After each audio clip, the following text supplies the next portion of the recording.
Questo è il secondo anno in cui in tutta Italia, anche in Sardegna, le famiglie bisognose, quelle che hanno in casa dei malati, che hanno bisogno di usare delle macchine mediche ad alto consumo di energia elettrica, godono di un piccolo bonus energia, un bonus che viene sottratto direttamente loro dalla tariffa elettrica attraverso un procedimento abbastanza semplice che inizia presentando una domanda in comune e che finisce appunto con lo sconto in bolletta.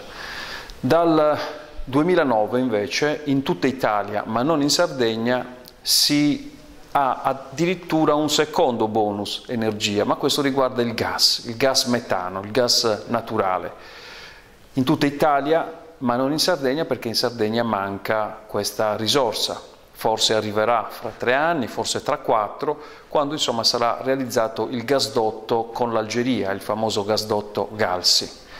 Insieme ai miei colleghi senatori della Sardegna ho presentato un emendamento al decreto legge incentivi che martedì arriva in Senato per farla finita con questa discriminazione.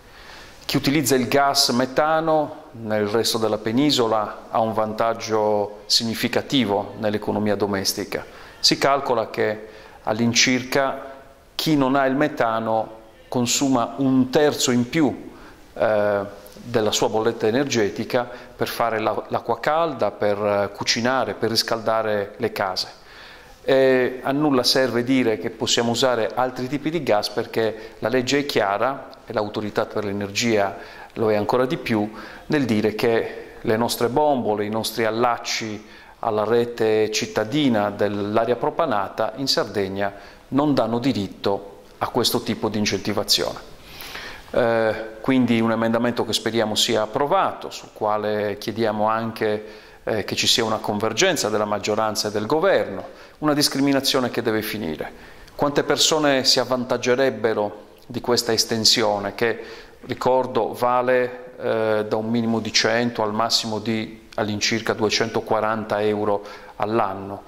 I miei calcoli dicono all'incirca 50-60 mila famiglie sarde con livelli di reddito basso.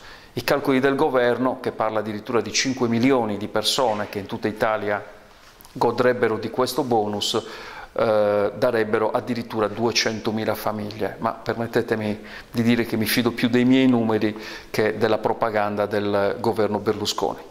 Quindi non estendere il bonus gas ai sardi, perché il metano non c'è, ma sicuramente raddoppiare il valore del bonus elettricità.